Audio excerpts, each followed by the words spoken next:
Jökulsárlón is a large glacial lake on the borders of Vatnajökull National Park. It is 75 kilometers to the west of Höfen. It is situated at the head of Breiðarmerkurjökull, which is an outlet glacier of the larger Vatnajökull. Emerging as the tongue of the Vatnajökull, it ends in a lagoon known as Jökulsárlón.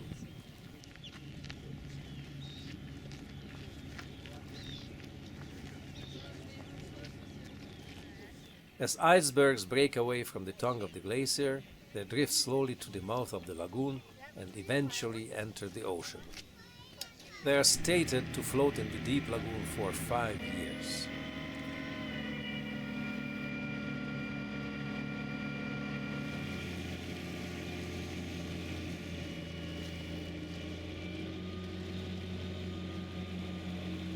It was near the Ring Road when 35 years ago began retreating rapidly and forming the Jökulsárlón lagoon.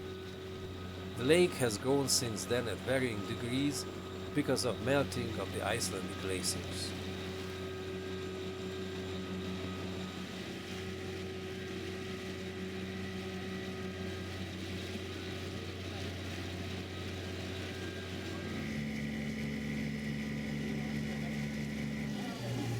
How are you today? Fine. Yeah, nice. I'm sorry about the good weather. It's not always like this in Iceland, but we got a few days. And we're a mixed group. Yeah? Yes. Where are you all from? Denmark. Denmark? Spain, Spain? Canada. Canada? France? Holland. Holland? Germany? Oh, nice mix. You didn't forget anyone? Huh? No German? Oh, yeah, Germans in There the back. was one. There are always Germans on the Oh, boat. right. I think it's like 60% of the tourists. We got a lot of Dutch people as well. They like the jackets. Yeah, because they are orange. Yeah. Okay. Yeah. Oh, you are so quick this morning. Yeah. That's right. Yes, so there are a few things that you might wonder about here in the lagoon. And the first thing is maybe why the ice have all these black stripes. What do you think? We're in Iceland? Ashes. Because the Good one. earth. Ashes? Sometimes they say we're in Iceland and they say, sand. I'm like, no. It's volcanic ash. And the blue color, you see this, everything looks much bluer with sunglasses. But you see this big one over there that is kind of shining. It's also very blue. This one quite recently turned around. And the ice that is underwater, because you know it's 90% of the iceberg underwater and only 10% that we see. The ice underwater has not been melting in the air, so it doesn't have all these air bubbles inside. Because it's the air bubbles and ice crystals that makes the ice look white. But the ice underwater is just compact, pure ice. And when this ice comes up for us to see, it's so compact and in a big mess that it cannot absorb the blue color in the light. You know, the sunlight has all the colors of the rainbow. Yeah, so the ice absorbs these colors, but the blue color gets reflected back to our eyes. This is why we see it blue. But if you would give this a day in the sun, it would be white in the end of the day. So it's always changing the color, you can say. Unless it would turn around again, because then new ice would come up that is also very compact and blue. And yeah, it's the same thing with the water. That the big mass of water cannot absorb the blue color in the light. And 80 years ago, there was no lagoon. The lagoon is only 80 years old, but there was the glacier. So 80 years ago, this glacier was all over here and went all the way to the bridge where you came.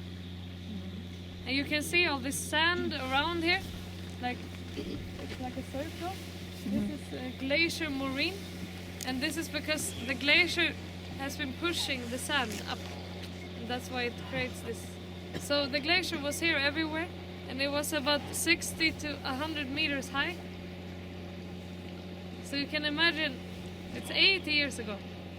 And now between the bridge and the glacier it's 7 kilometers. And when it was between like 60 and 100 meters high, it's a lot of ice that has been melting. And it's also between 80 and 270 meters deep. So, yeah, a lot of ice. And this is mostly the global warming, but also salt water.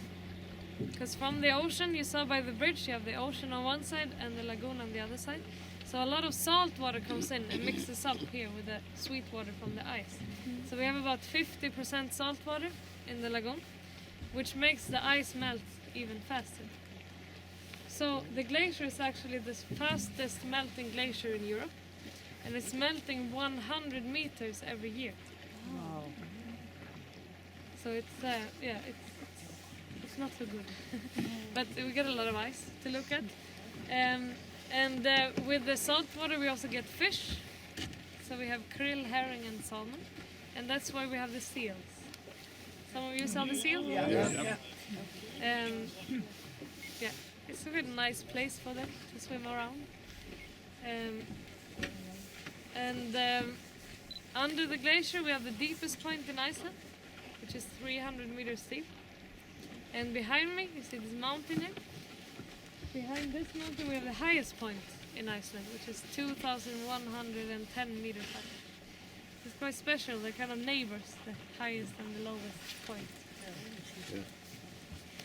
And the age of the ice is about 1,000 years, between 1,000 and 1,500 years. And it's been pressed by the glacier for all this time, and that's why it doesn't have so much air bubbles inside. And I'm going to show you a piece of ice here. Here's a piece of ice from the water. You see it's just a few stripes of air, and some parts is just really, really clear. And it's said that it's the best ice for drinks because it melts much slower than normal ice because it's so compact. Did you bring the whiskey? No. I forgot it Forgot it, again. yes. Yeah, it's okay. Next time. Yeah, because I'm gonna break it up to small pieces so you can all have a taste the 1,000-year-old ice. Then we just have to imagine the whiskey too.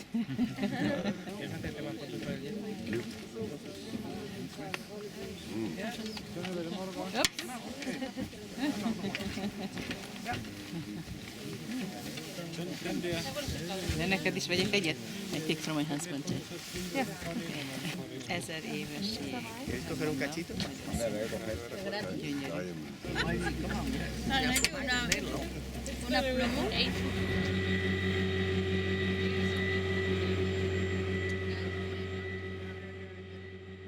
The lake now stands 2 kilometers away from the ocean's edge and covers an area of about 18 square kilometers. It recently became the deepest lake in Iceland at about 250 meters depth. The size of the lake has increased fourfold since the 1970s. It is considered as one of the natural wonders of Iceland. Jökulsárlón has been a setting for 2 James Bond movies, A View to Kill, Die Another Day, besides Tomb Raider and Batman Begins. With the rate at which Vatnajökull is retreating in the near future, it is anticipated that there is likely to be a deep fjord where Vatnajökull is now.